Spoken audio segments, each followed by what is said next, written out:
Students, अगला point जो है हम लोग ये देख रहे हैं कि जो हमारे लगाए गए लोड हैं उसमें करंट की रेटिंग कैसे निकालें कि जिससे कि हमें पता चल सके कि जो कंडक्टर हम लगाएंगे वो किस साइज़ की होगी। तो अब यहाँ पे सबसे पहला टॉपिक लिखेंगे how to find the load current.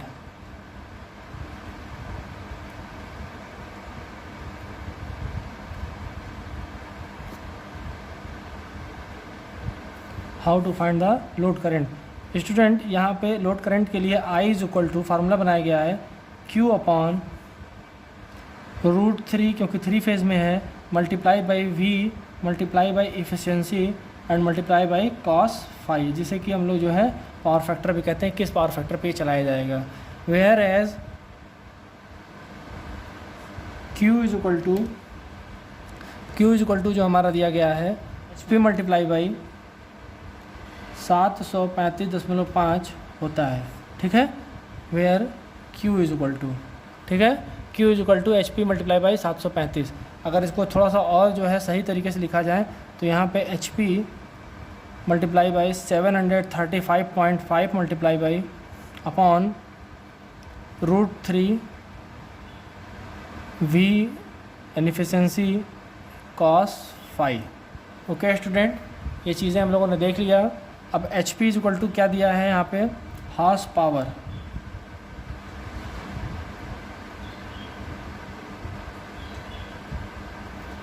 Horse power. उसके बाद स्टूडेंट्स यहाँ पे V is equal to supply voltage. ये हो सकता है हमारा 415 से लेके 440 वोल्ट गिवन। एग्ज़ाम में ये दिया रहेगा या क्वेश्चन में दिया रहेगा स्टूडेंट्स। एंड एफिशिएंसी जो दी जा रही है वो भी हमारी गिवन दी रहेगी। एफिशिएंसी हमारे मोटर के हिसाब से दिया जाएगा कि मोटर की एफिशिएंसी हमारी क्या है या लोड की एफिशिएंसी हमारी क्या है। कॉस फाई की वैल्यू हमारी दी जाएगी। यह हमारा 0.7 से लेकर 0.8 तक होगा। ठीक है, 0.7 से लेके 0.08 तक पावर फैक्टर हमारा लिया जाता है।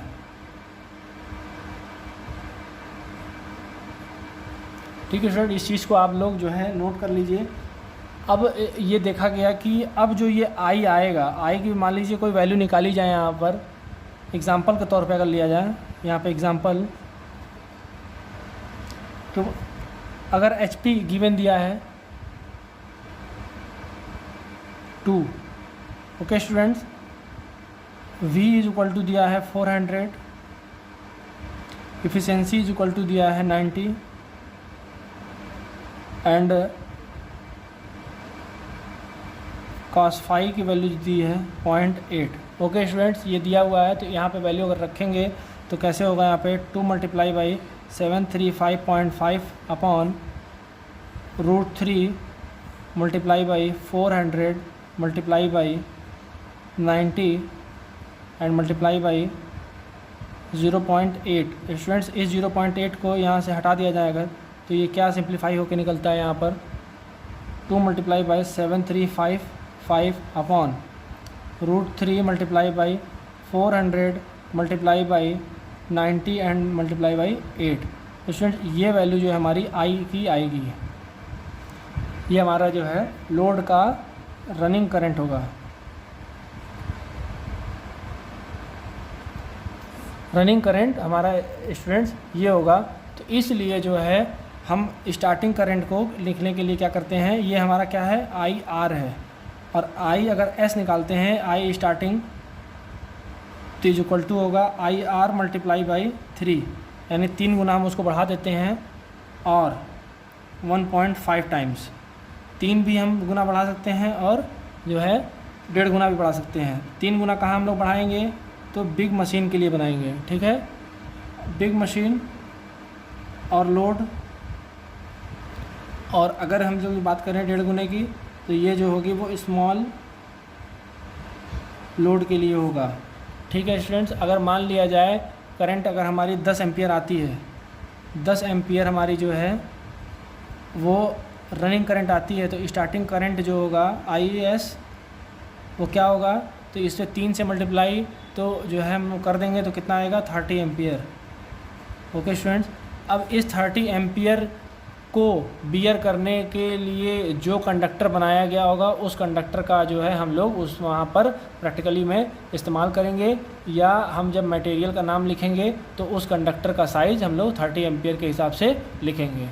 ओके स्टूडेंट, इस चीज़ का जो है जल्दी से आप लोग जो है स्क्रीनशॉट ले लीजिए, जिससे कि आगे हम लोग जो है थोड़ा और पढ़ सकें।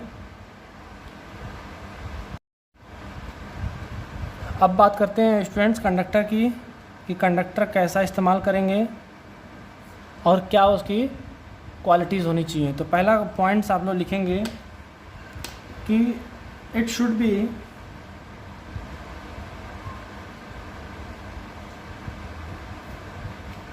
वेदर प्रूफ, वेदर प्रूफ होना चाहिए, हीट प्रूफ होना चाहिए और फायर प्रूफ होना चाहिए। ठीक है स्टूडेंट्स, ये तीनों चीज़ें होनी चाहिए, बिल्कुल ज़रूरी है यहाँ पर। दूसरा पॉइंट स्टूडेंट्स लिखते हैं should be passed from ISI hallmark. मतलब जो है ये हमारा पूरा ISI हॉलमार्क से ये पासिंग होना चाहिए, इसमें कोई भी कमी नहीं होनी चाहिए। और आगे थोड़ा हम लोग स्टूडेंट पढ़ते हैं कि कंडक्टर जो हम यूज़ करेंगे वो अपने कलर कोडिंग के हिसाब से यूज़ करेंगे। तो यहाँ पे लिख लेते हैं conductor should be use according to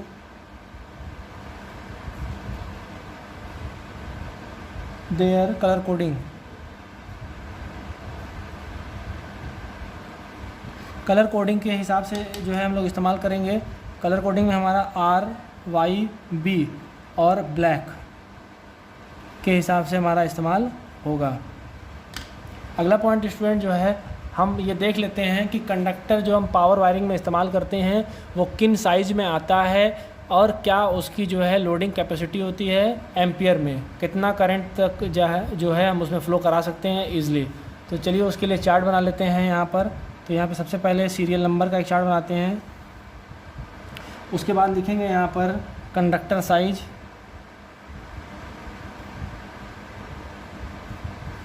उसके बाद स्टूडेंट हम लोग और आगे बढ़ेंगे तो यहाँ पे लिखेंगे loading capacity,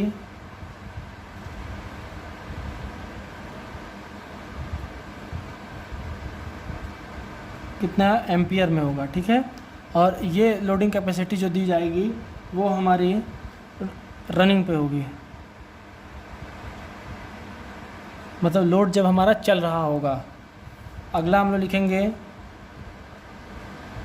loading capacity ampere में, ये भी होगा, और ये कब होगा, स्टार्टिंग में होगा, स्टार्टिंग में कितना ये करंट ले सकता है ये। तो चलिए हम लोग शुरू करते हैं। यहाँ सबसे पहला हम जो है पॉइंट लिखेंगे वो साइज जो होगा वो 2.5 mm स्क्वायर का इस्तेमाल करेंगे। इसकी जो है हमारी रनिंग एम्पियर जो होगी वो 16 एम्पियर होगी, और जो हमारी स्टार्टिंग होगी वो 18 एम्पियर होगी।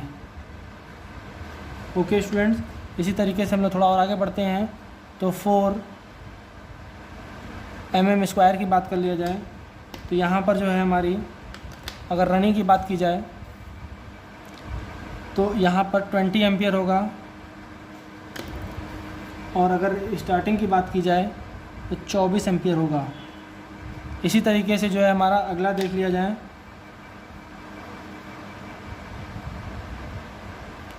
6 mm स्क्वायर, 6 mm स्क्वायर में 28 एम्पियर हमारा रनिंग में होगा, और जब हम स्टार्टिंग में देखेंगे उसको तो 30 एम्पियर तक की वो करंट बियर कर सकता है। आगे देखा जाए अगर 10 mm स्क्वायर में तो उस वक्त जो है 36 एम्पियर तक का करंट लेगा ये। स्टार्टिंग में हम अगर देखें तो यहाँ पे 38 एम्पियर लेगा। इसी तरीके से और हम लोग आगे चलते हैं। तो 16 mm² की बात करें तो इस जगह पे हमारा 45 एम्पियर करंट लेगा। और अगर हम इसकी बात करें, जब हम स्टार्टिंग करंट में देखेंगे तो ये होगा हमारा 49 एम्पियर। ओके स्टूडेंट्स, तो इसी तरीके से जो है हम लोग एम्पियर रेटिंग के हिसाब से कंडक्टर की साइज़ को हम लोग डिक्लेयर कर चुके हैं। और यहीं तक जो है आपको इस पॉलिटेक्निक के सिलेबस में पढ़ाई करना है। लगभग इतने के रेंज में आपको आपका कल क्वेश्चन सॉल्व हो जाएगा। तो इस चीज़ का जो है स्टूडेंट आप लोग जल्दी से चार्ट बना लें। फिर उसके बाद हम लोग जो है कंड्यूट पाइप के बारे में पढ़ेंगे। कंड्यूट पाइप की साइज़ क्या होती है और कौन सी चीज़ों का इस्तेमाल हम लोग करेंगे।